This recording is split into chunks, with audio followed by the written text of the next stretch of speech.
하나님의 말씀 고린도후서 7장 8절 말씀 보시겠습니다.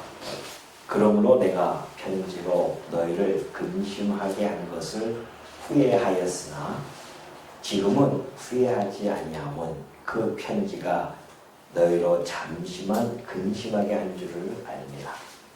내가 지금 기뻐함은 너희로 근심하게 한 까닭이 아니요 도리어 너희가 근심함으로 회개함에 이른 까닭이라.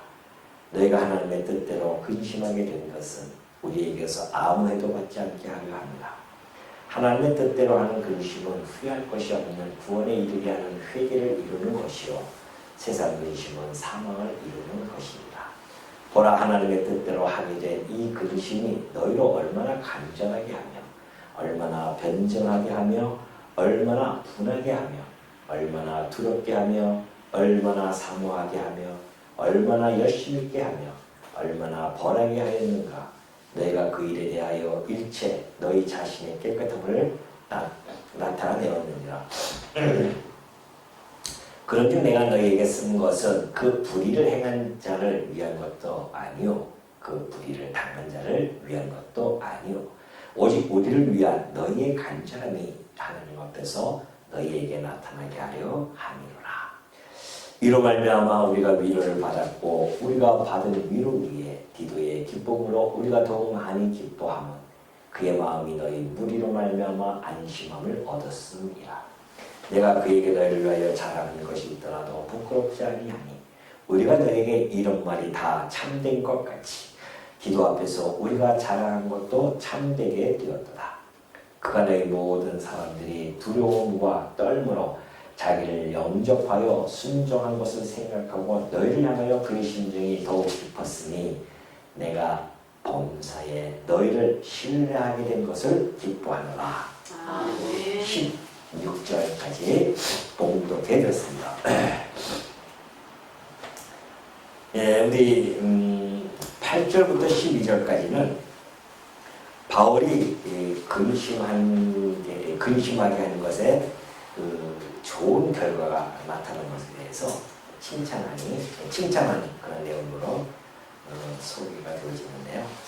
자, 먼저 우리가 이 8절을 이해하기 위해서는 고린도후서 2장 4절의 말씀이 거슬러 올라가는 것이 매우 유익할 것입니다.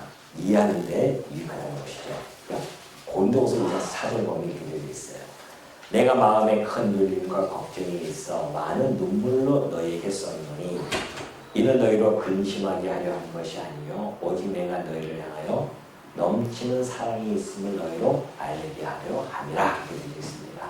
자, 고린도후서 2장 4절을 읽고 7장 8절을 읽으면 너무나 자연스럽게 사실은 이렇게 접근이 되어지고 또 연결되어집니다. 자, 바울이 왜 그 마음에 큰 눌림과 걱정이 있었을까요? 그것은 고린도 성도들이 지금 잘못된 길로 가기 때문에 그러한 큰 눌림과 걱정이 있었다는 것입니다. 그래서 눈물로 편지를 썼어요. 자, 이 눈물로 쓴 편지는 고린도전서의 편지는 아니고 학계에서 보면은 그 전에 고린도전서 쓰고 고린도후서 쓰기 전에 그 눈물의 편지, 정말 많은 눌림과 걱정이 있어가지고 바울이 정말 눈물로 편지를 씁니다. 근데 그 눈물을 쓴 편지는 준엄한 그런 내용이 담겨져 있어요. 그래서 그들이 근심할 수 있습니다. 근데 바울이 여기서 너희가 근심하게 하는 것이 아니고 오직 내가 너희를 향하여 넘치는 사랑이 있음을 너희로 알게 하려 한다 그래요. 바울은 고린도 교회를 설립한 사람입니다. 그러니까 어떻게 보면은 아비된 그런 심정을 가지고 있어요. 자녀들을 사랑하는 마음이 있습니다. 그것처럼 부모의 그 심정을 가지고 바울은 지금 성도들을 대하고 있는데요. 지금 바울이 이 눈물의 편지를 쓴 것은 일종의 사랑의 매라고 보면은 이해하기가 쉽습니다. 사랑이 매였었어요. 그것을 이제 그들에게 보냈단 말입니다. 그리고 나서 8절 보면은 이해가 되어지죠. 그러므로 내가 편지로 너희를 근심하게 한 것을 후회합니다. 바울 자신의 그 권면으로 인해서 그들이 혹시 너무 심각한 근심에 빠지지는 않을까 하는 염려가 있었습니다. 자, 여기 보면은 이렇게 되어 있죠.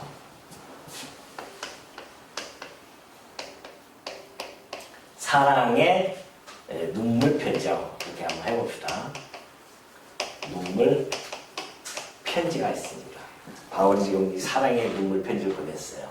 그걸 보냈더니만 그들이 근심한다고 합니다. 이 편지를 받아보고서는 근심해요. 왜냐하면 하나의 이제 준엄한 내용이기 때문에 너도 그렇게 하면은 내가 매를 가지러 가랴, 뭐 바울이 얘기했듯이 그런 준엄한 편지, 그들이 잘못을 하나하나 조목조목 하면서 그들에게 준엄한 그렇게 내용으로서 편지를 보내봅니다. 근데 그 편지 쓸 때에 바울은 정말 자식을 사랑하는 마음처럼 눈물로 그 편지를 쓴 거예요. 그 눈물의 편지의 그 근거는 바로 이 사랑이라는 거죠. 사랑의 매다. 사랑의 매를 너희들에게 내가 보냈기 때문에 그들이 이 편지를 받아보고서는 근심하지 않을 수가 없었습니다. 그 받아보면은 우리가 부모로부터 너 저기 회초리 가져와. 뭐 아이들 막 근심하고 막 걱정하고 뭐 그러지 않습니까? 그것처럼 그런 마음을 가졌을 것이다 라는 것을 지금 바울이 보고 혹시 그들이 너무 심각하게 그 근심에 빠지면 어떡할까 그런 염려가 있었다는 거예요, 바울이. 그래서 바울이 디도를 통해서 이 편지를 가지고 가게 했는데 디도가 돌아오기만 해. 그래서 그렇게 학수고대한 겁니다. 빨리 와서 소식을 듣고 싶어요. 그들이 그 근심을 통해서 어떤 결과가 나타났는지 또는 그들이 그 편지를 받아보면서 어떻게 반응을 했는지를 너무나 알고 싶었습니다. 근데 마침 디도를 만났단 말입니다, 지금. 그 디도의 소식을 들은 거예요. 소식을 듣고 나서 지금 이 편지를 쓰게 된 건데, 자, 내가 편지를 너희를 근심하게 한 것을 사실은 후회했다는 거죠. 부모가 그렇지 않습니까? 사랑의 매를 때려요. 때리고 나서는 방에 들어가 있습니다. 방에 들어가 있으면은 부모 마음이 얼마나 아픕니까? 아이고, 내가 좀 더 참을 걸 그랬나? 혹시 내가 말을 아까 매를 때리면서 욕을 했던 것들이 걸리다 말인데 자기가 하나 막 욕을 했단 말이죠. 그럼 걸리잖아요. 혹시 그걸로 상처받으면 어떡하지? 이러한 마음이 바울이 있었던 거예요. 그들이 너무 근심하면 어떨까? 그렇게 후회했는데 지금은 후회하지 않는다는 겁니다. 언제? 디도가 와서 소식을 전해준 그 소식을 받고 나서 내가 후회하지 않는다. 그런 거죠.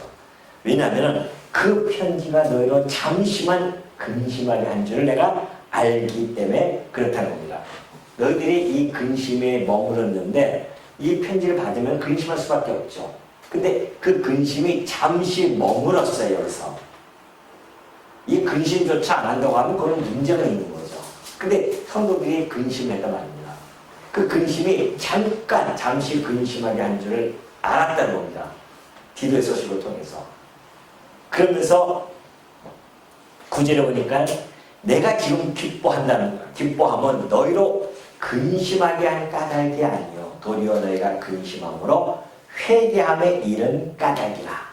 너희가 하나님의 뜻대로 근심하게 된 것은 우리에게서 아무 해도 받지 않게 하려 하려고 근심함으로 너희들이 내가 편지를 보냈더니만 너희가 근심했기 때문에 내가 막 기뻐하는 것이 아니다. 저것들이 내 편지 받고서는 지금 막 근심하고 걱정하는구만. 그래서 기뻐하는 것이 아니라는 겁니다. 왜 그럼 뭐가 기뻐했는가? 이 사랑의 눈물의 편지를 보내서 근심하게 하는 것은 하나의 과정이에요. 바울은 그 눈물의 편지를 통하여 목적이 있었습니다. 그 목적이 바로 이거예요. 그 목적이 그들로 하여금 회개케 하는 겁니다. 회개예요.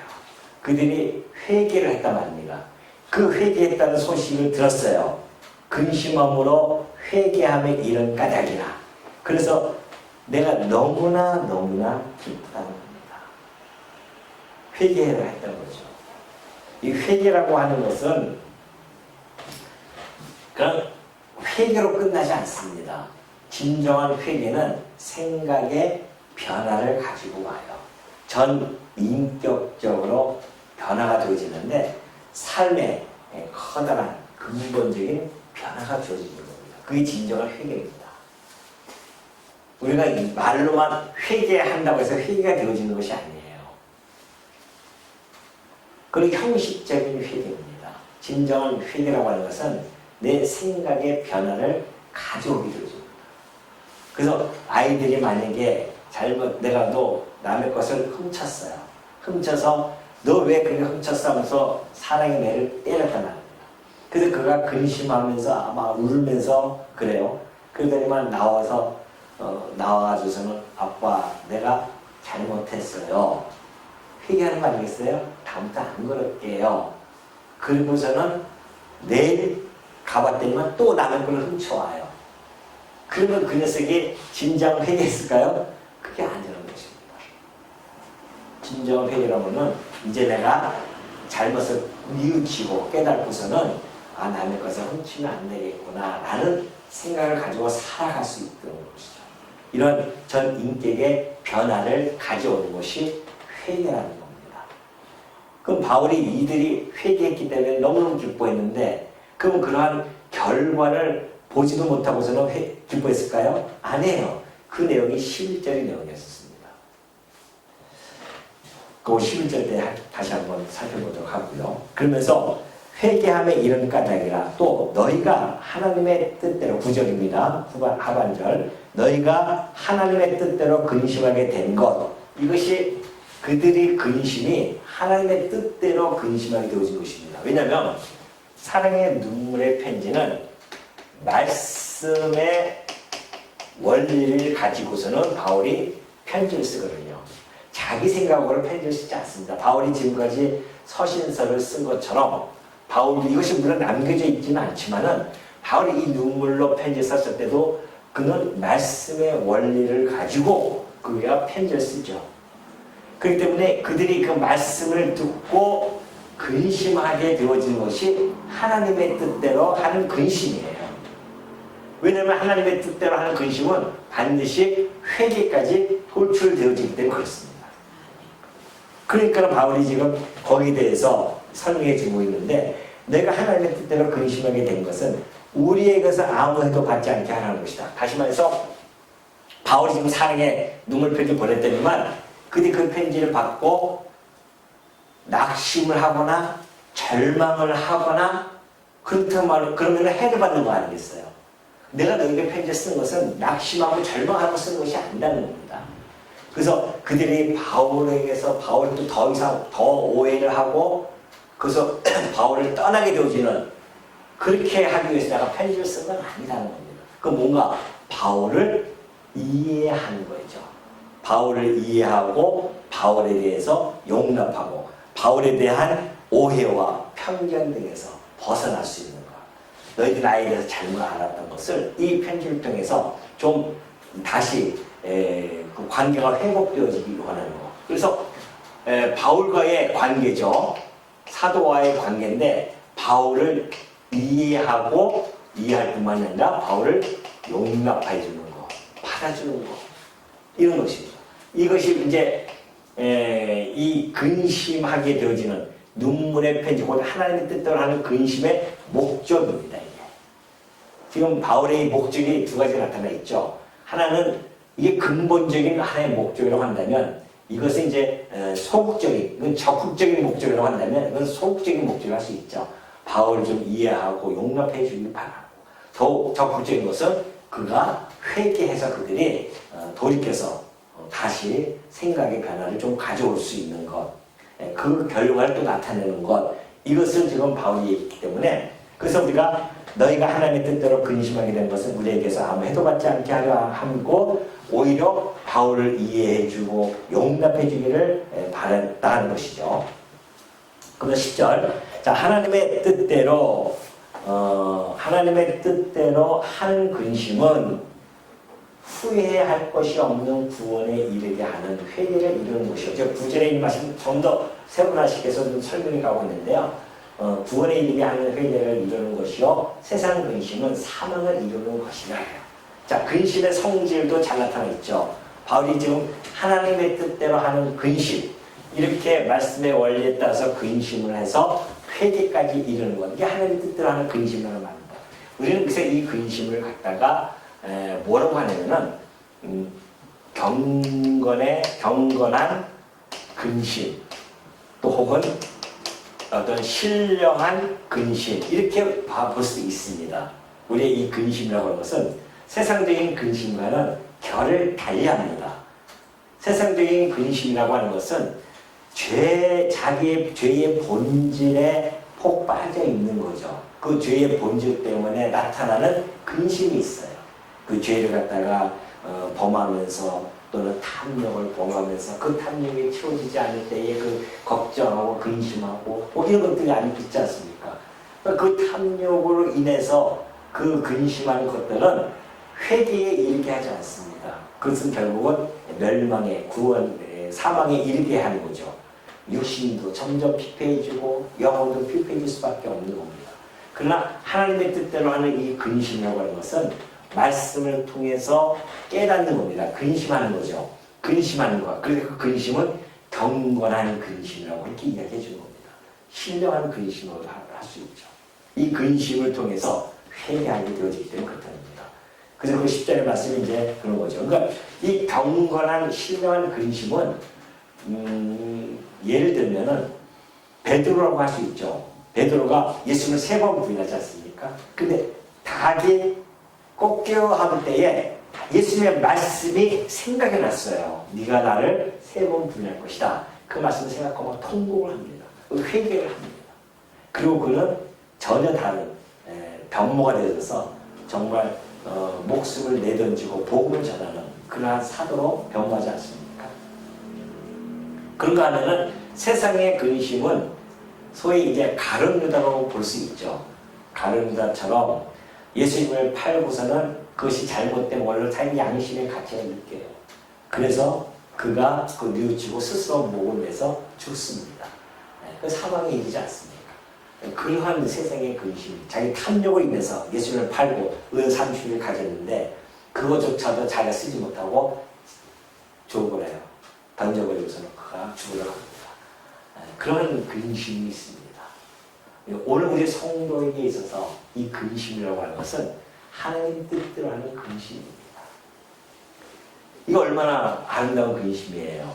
말씀을 통하여서 내 마음이 찔려서 근심하는 것은 우리를 회개케 해서 어떻게 구원에 이르는 그러한 근심이란 말이죠. 그러니까 우리가 말씀을 통해서 근심하지 못하는 것이 이게 심각한 겁니다. 말씀이 들어와서 내가 찔림이 돼야 되는데 그 말씀이 들어도 찔림이 안 돼요.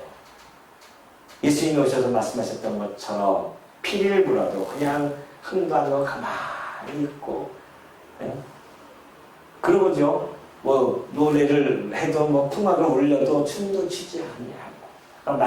말씀인가 보다 눈만 껌뻑 만약에 그렇게 되어진다고 한다면은 이게 이제 회개까지 되지 못하지 않습니까? 문제가 되는 거죠. 우리가 말씀을 듣고 마음이 찔리고 그래서 내가 정말 깨달아지고 회개에 이르고 그 결과로 내 모습이 변화되어지는 이런 것들까지 나타나는 것. 이것이 하나님 뜻대로 하는 근심임을 여기서 잘 보여주고 있죠. 그러면서 11절 보면 보라 하나님의 뜻대로 하게 된 이 근심이 너희로 얼마나 간절하게 하며 얼마나 변증하게 하며 얼마나 분하게 하며 얼마나 두렵게 하며 얼마나 사모하게 하며 얼마나 열심히 있게 하며 얼마나 벌하게 하였는가. 내가 그 일에 대하여 일체 너희 자신의 깨끗함을 나타내었느니라. 하나님의 뜻대로 하게 된 이 근심, 하나님 계속 지금 나오죠. 하나님 뜻대로 하는 근심.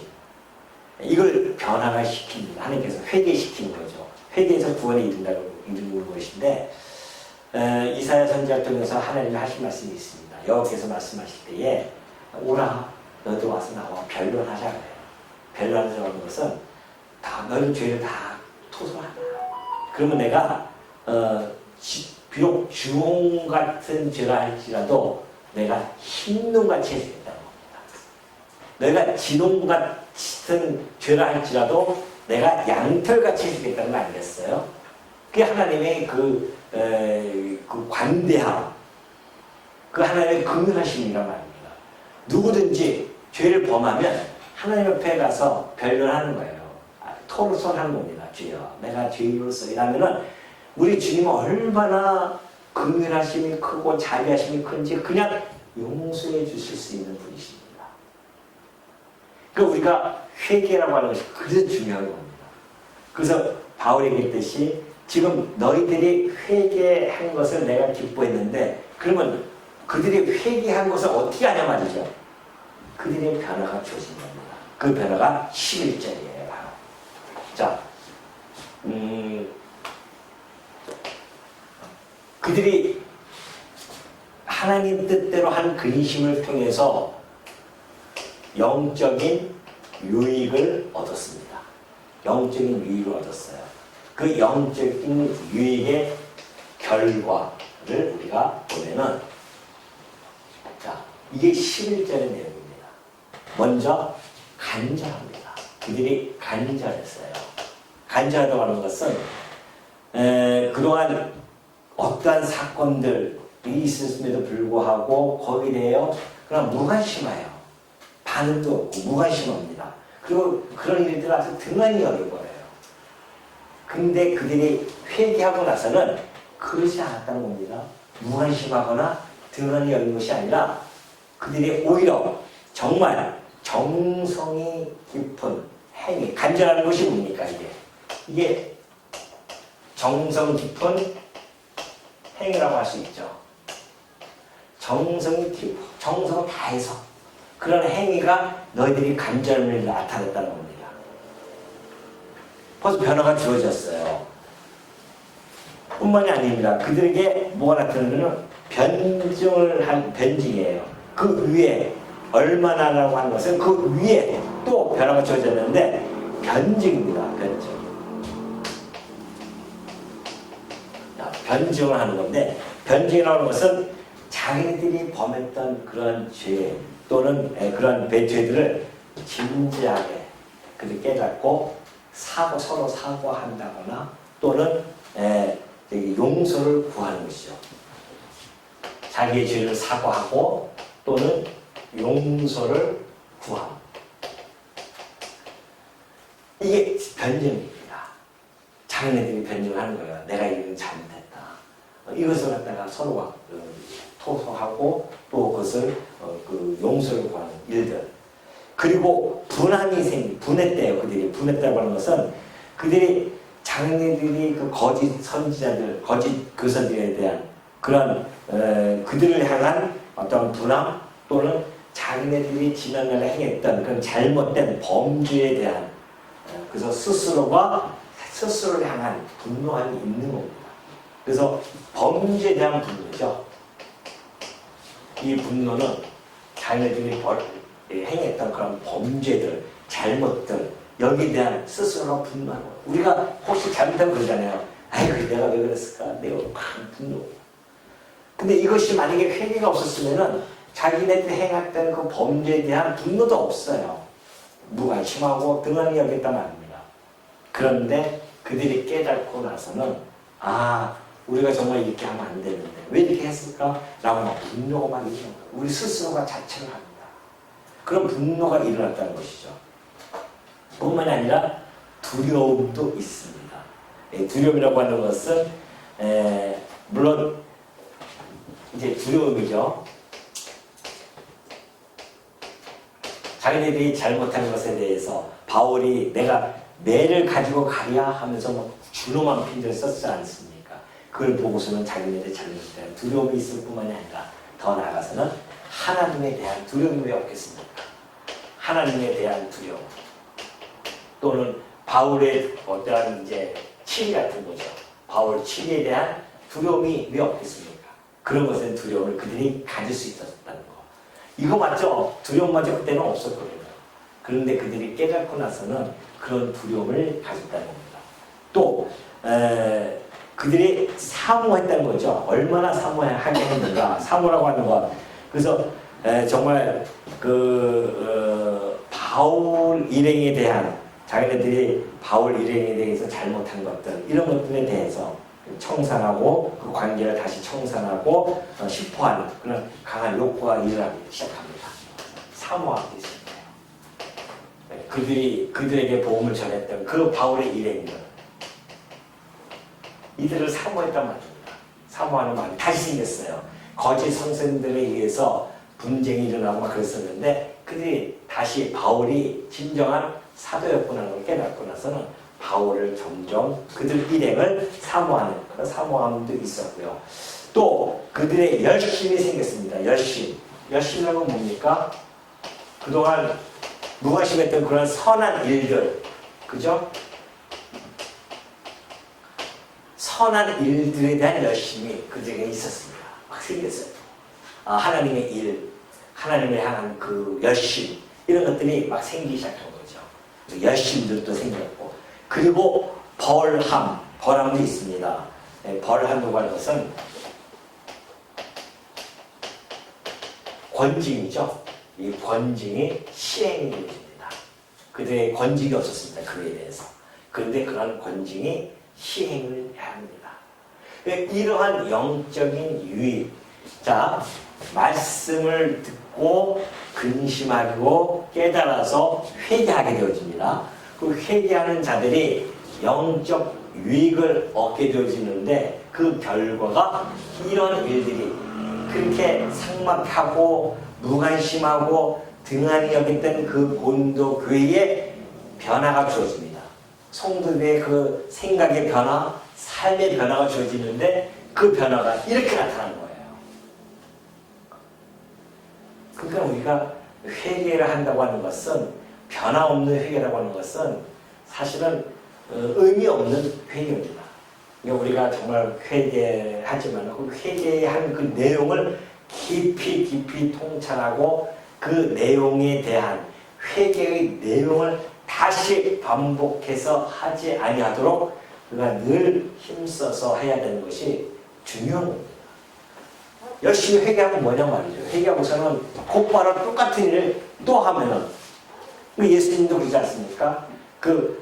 가늠하다 잡혀온 그 여인을 갖다가 그 예수님이 용서해주고 나머지 다 돌려보내고 나서 네가 나도 너를 죄를 정치 않겠다. 다시는 그 죄를 범하지 마라 하면서 보내거든요. 이건 아주 중요한 이야기입니다. 우리 성도님들이 회개라고 하는 진정한 회개의 의미를 잘 깨달아야 됩니다. 회개라고 하는 것은 우리가 살아가다 보면 범죄할 수 있습니다. 그러나 그것이 반복적인 범죄를 하지 않도록 노력하는 것은 매우 중요합니다. 그것은 우리가 말씀을 깨닫고 그 근심 안에 있을 때에 하나님 뜻대로 하는 그 근심을 가지고 회개가 되어졌을 때는 그런 영적 유익의 결과가 나타나는 겁니다. 안 그러고서는 회개하고 그걸로 똑같이 반복된 그러한 모습들을 만약에 보여준다고 한다면 그것은 진정한 우리가 회개의 모습인가 라는 것을 우리가 깊이 근심하지 않을 수가 없다는 거죠.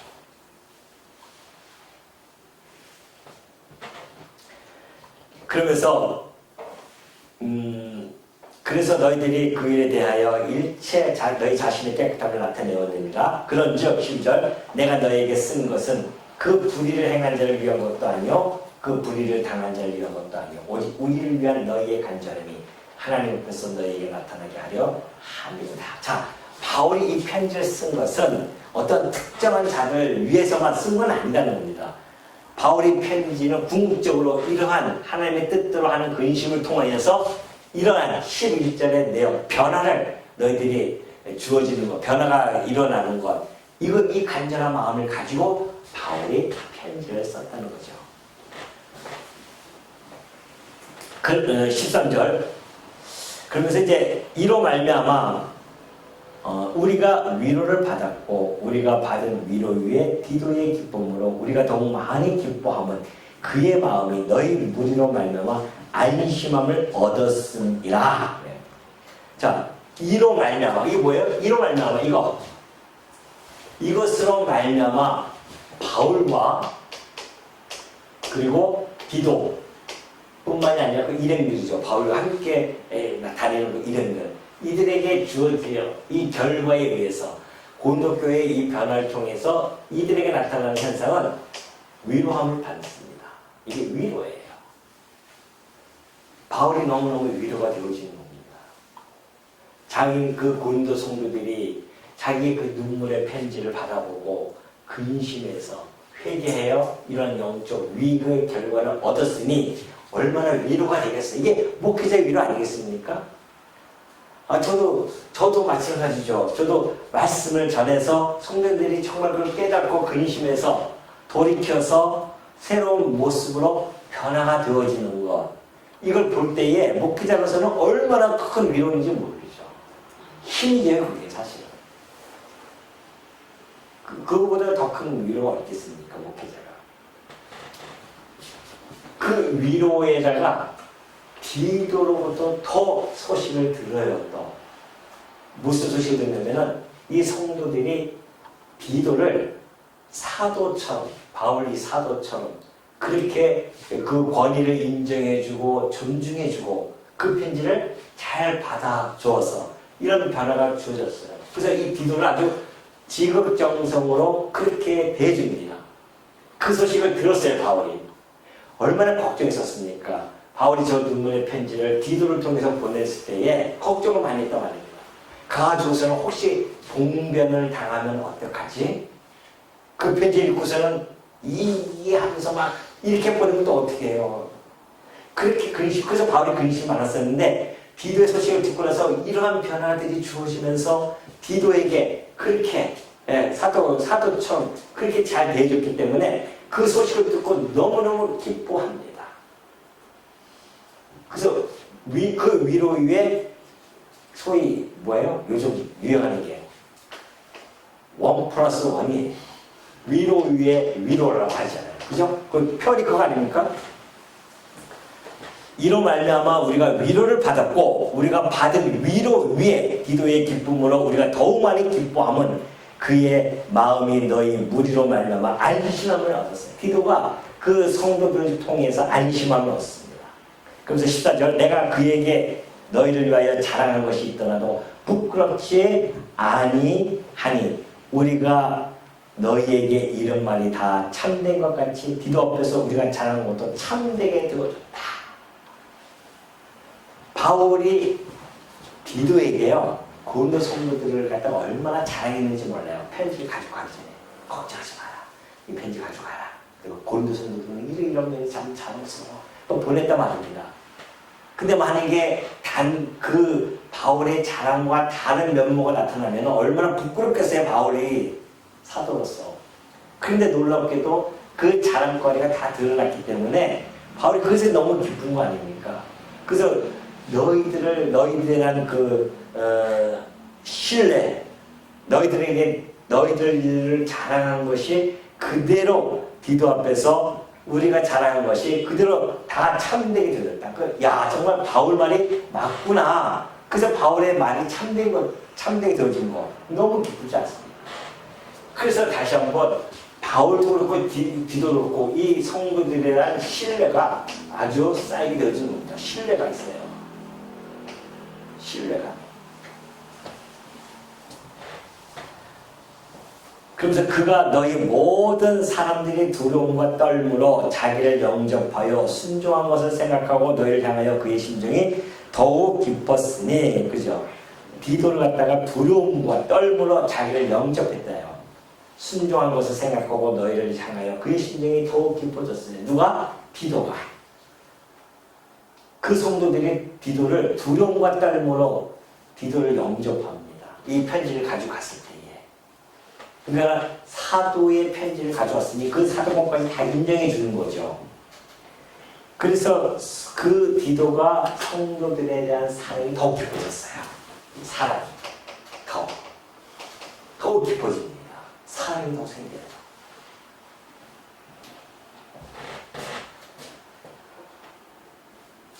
그의 심정이 더욱 깊어졌다고 하는 것은 그 사랑이 더 깊어졌다는 얘기입니다. 그러면서 16절 내가 범사에 너희를 신뢰하게 된 것을 기뻐한다. 내가 모든 일에 너희들 신뢰했다. 너를 내가 신뢰해가지고서는 저 편지를 보내는데 정말 그들이 그 신뢰에 맞게 그렇게 이런 결과를 나타냈으니 내 기쁨이 너무너무 크다는 겁니다. 너무 기쁘다. 바울의 기쁨, 바울의 위로, 바울의 신뢰함, 바울의 확신이죠. 신뢰로 무슨 확신이 주어집니다. 그리고 그의 사랑, 그들의 사랑, 그들의 기쁨 다 이 고린도 성도의 관계 속에서 나타나는 결과로 나타나는 거거든요.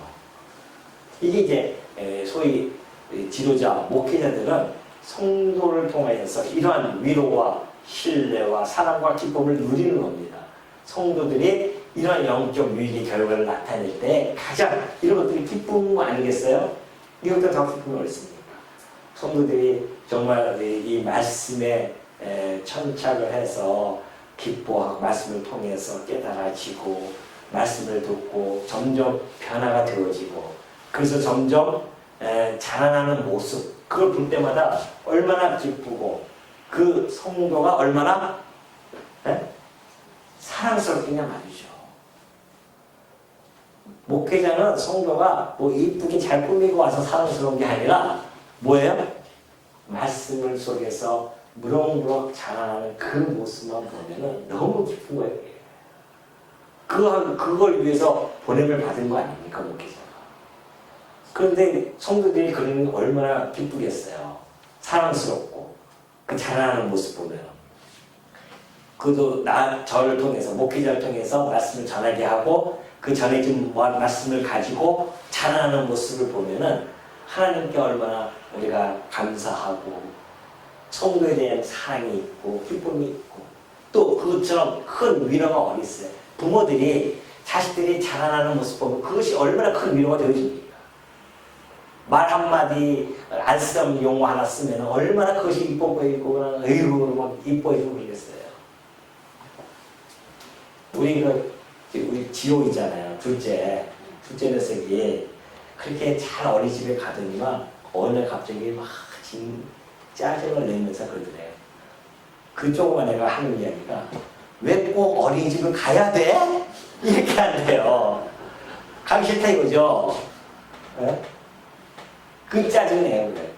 근데 할아버지 할머니 입장에서 봤을 때는 그 소리도 어떻게 해요? 귀여운 거예요. 그게 어떻게 저런 말 할 수 있을까 저 녀석이 자기 생각을 해가지고서는 그런 것들이 위로가 되어지는 거 아니겠습니까? 그것처럼 우리 성도님들이 자라나면서 정말 이 신앙 안에서 그 신앙적인 용어를 사용하고 할 때에 얼마나 기쁨이 있겠어요? 그 기쁨이 있고 위로가 있는 것입니다. 그래서 오늘 이 바울이 이 눈물의 편지를 통해서 이러한 결과를 도출해내기 위해서 사실은 눈물의 편지를 썼는데 하나님의 크신 은혜와 하나님의 뜻대로 되어진 이 놀라운 역사를 통해서 바울이 얼마나 확신을 가지고 그 신뢰하고 있는지 모르죠. 그래서 하나님께 정말 감사와 찬양을 드릴 수밖에 없는 겁니다. 감사와 찬양을 드리면서 바울 스스로에게는 또한 디도에게는 그 성도들을 통하여 위로를 받고 사랑과 기쁨을 느낄 수 있다고 하는 것. 이것이 오늘 이 말씀 속에서 우리들에게 매우 중요하게 전달해 주는 메시지입니다. 그렇다고 한다면 오늘 우리가 말씀을 지금 계속 우리가 듣지 않습니까? 그 말씀을 통해서 혹시 여러분들이 마음에 찔리고 근심이 되어진다고 한다면 반드시 회개의 역사가 일어나고 그 회개를 통하여서 우리의 삶의 변화가 나타나는 우리 주의 종들 되어주시기를 당부드립니다.